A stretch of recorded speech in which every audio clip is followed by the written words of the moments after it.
Good morning everyone. आज हम लोग देखेंगे अभाज्य गुणनखंड विधि से घनमूल ज्ञात करना। और हम लोगों ने कल क्या देखा था, घन और घनमूल की अवधारणा देखी थी, जो कि आप पिछले वीडियो में देख सकते हैं। अब जैसे हम लोगों ने वर्गमूल ज्ञात किया था, है ना, वैसे ही हमें यहाँ पे भी अभाज्य गुणनखंड निकालने होंगे। फिर से हम लोग रिवाइज कर लेते हैं। ये चिन्ह किसका है? वर्ग का। छोटा सा 3 लिख देंगे तो क्या हो जाएगा? ये चिन्ह घनमूल का। और घनमूल निकालने में हम लोग क्या करते थे? त्रिक बनाते थे। जोड़े खुद ही कहता है 2, है ना। यहाँ क्या बनाएंगे? एक संख्या के त्रिक बनाएंगे। फिर जितने भी आपके पास त्रिक बनेंगे, जितने भी आपके पास त्रिक बनेंगे, है ना, जितने भी आपके पास त्रिक बनेंगे उसमें से एक गुणनखंड आप बाहर ले लोगे, फिर बाकी को यहाँ पे आप गुणा कर दोगे। जैसे हम यहाँ पे एक उदाहरण ले ले 729, ठीक है। इसका हमें निकालना है गुणनखंड। 729 का गुणनखंड निकालना है शिवाकांत। किससे निकालना है? अभाज्य गुणनखंड से। तो कैसे निकालेंगे? इसके अभाज्य गुणन फाइंड कर लेंगे। ये संख्या किससे विभाजित होगी? अभाज्य गुणनखंड। अभाज्य मतलब अभाज्य संख्या कैसी थी? हाँ, जो 1 से विभाजित हो या अपने आप से विभाजित हो, ठीक है। जो 1 से विभाजित हो या अपने आप से विभाजित हो। और ये संख्या 2 से विभाजित नहीं होगी। क्यों नहीं होगी? क्योंकि ये संख्या सम नहीं है। सम संख्या क्या होती है? जो 2 से पूरी तरह विभाजित हो जाए, ठीक है। तो अब ये संख्या, तो ये संख्या सम नहीं है, तो 2 से विभाजित नहीं होगी। 3 से विभाजित होगी। उसका क्या नियम था? संख्याओं के अंकों का योग अगर 3 से विभाजित होगा, 7 + 2 + 9, 729 में कौन कौन से अंक हैं? 7 है, 2 है, 9 है। तीनों को जोड़ेंगे कितना मिलेगा सपना? 18। और 18 3 से विभाजित है, तो ये संख्या 3 से विभाजित हो जाएगी। निकाल लेंगे। 3 दूनी 6, 3 चौक 12, 3 तिया 9। फिर ये 3 से विभाजित हो जाएगी। फिर ये 3 से जाएगा,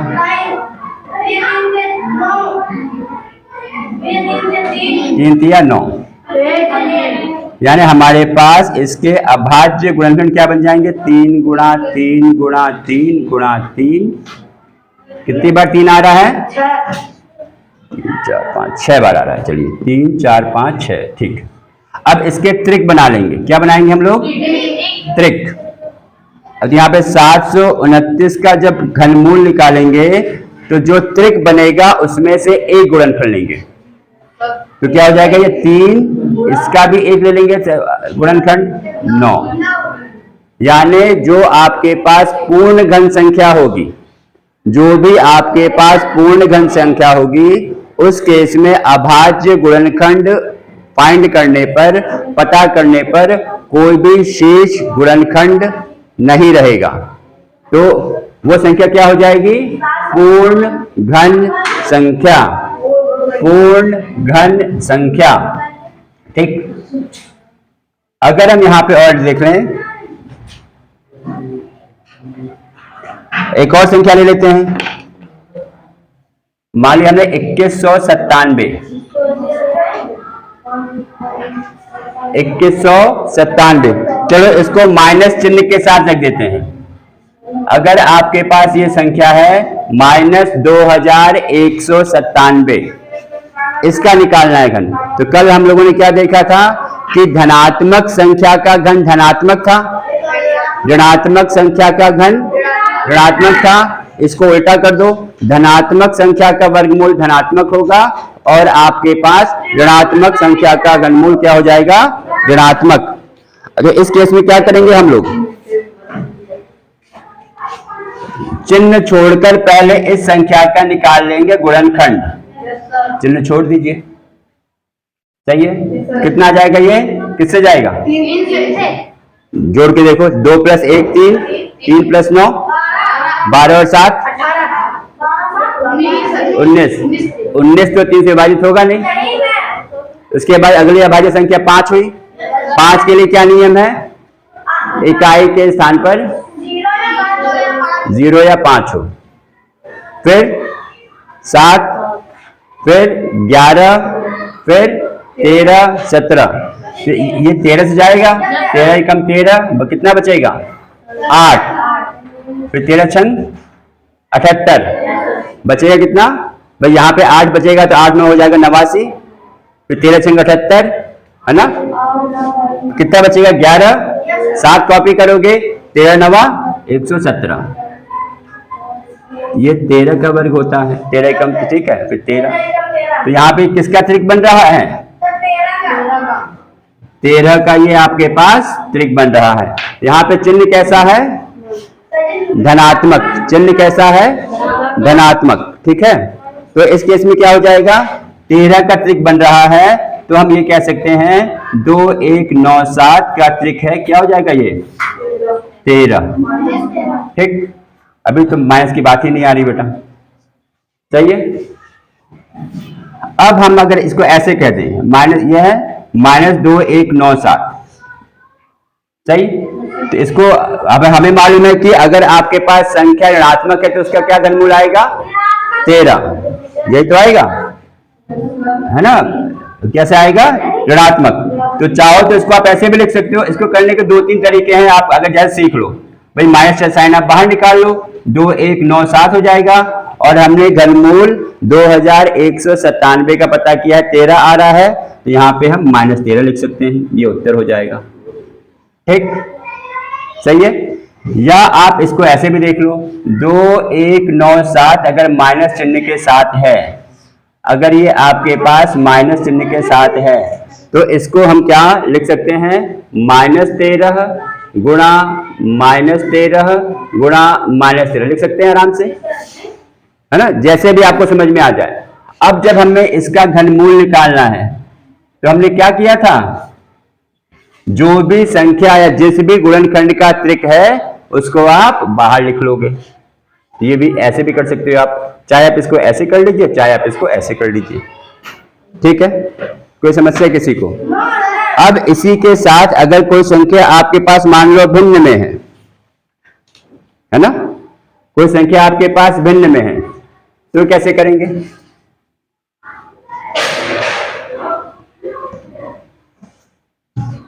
एक 125/1331 अगर इसका निकालना है हमें वर्गमूल,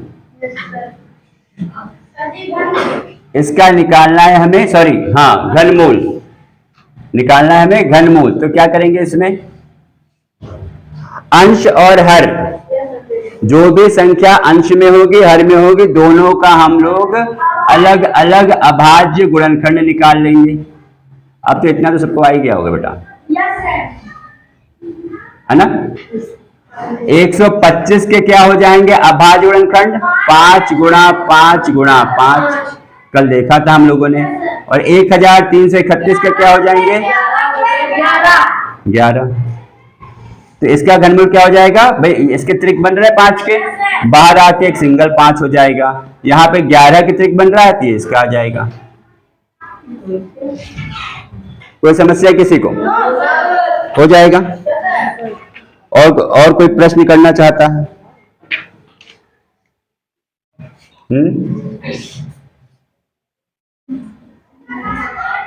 और कोई प्रश्न करना चाहता है आके?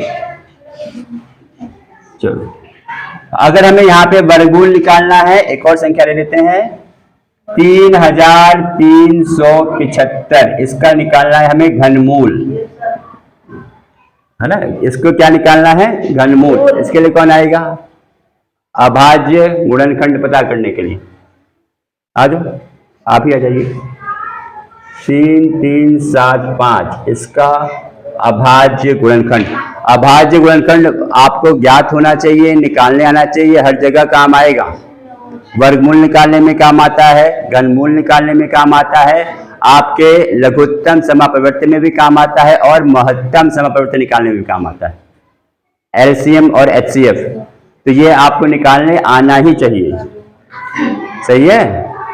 हम लोग यहाँ पे क्या कर रहे हैं बेटा, त्रिक बना रहे हैं, तीन तीन संख्याओं के ग्रुप बना रहे हैं, समूह बना रहे हैं। फिर अभाज्य गुणनखंड जब लिखते हैं इसके, जब इसका वर्गमूल लिखते हैं तो उस त्रिक के बजाय एक संख्या, उसका एक अभाज्य गुणनखंड लिख देते हैं।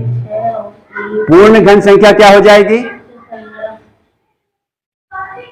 पूर्ण घन संख्या वह संख्या हो जाएगी जिसके अभाज्य गुणनखंड पता करने पर हर एक संख्या के हर एक अभाज्य गुणनखंड के त्रिक बनाने पर कोई भी गुणनखंड शेष नहीं रहता है, क्योंकि हर एक संख्या के त्रिक बनाने पर, ये तो लिखोगे ऐसे निकाल के दिखाओगे ना उसके बाद, ठीक है।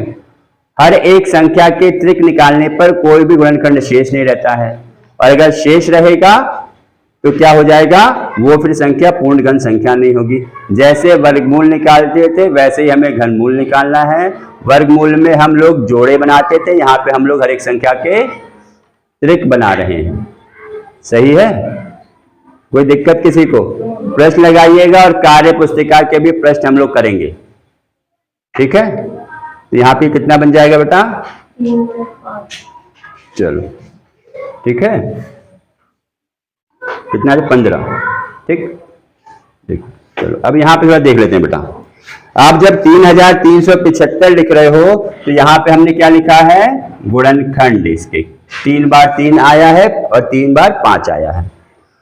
जब यहां पर आप कहते हो इसका घनमूल निकालना है, तो जैसे ही यहां पे घनमूल का चिन्ह लगेगा तो हर एक त्रिक में से हम लोग एक गुणनखंड ले लेंगे।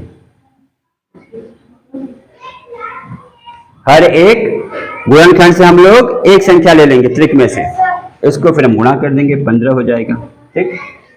सही है, ये आपके पास उत्तर हो जाएगा। कोई समस्या किसी को? समस्या बिल्कुल नहीं होनी चाहिए। चलिए, ये था आपके पास अभाज्य गुणनखंड से क्या निकालना, घनमूल ज्ञात करना। फिर हम लोग मिलेंगे अगले वीडियो में। धन्यवाद।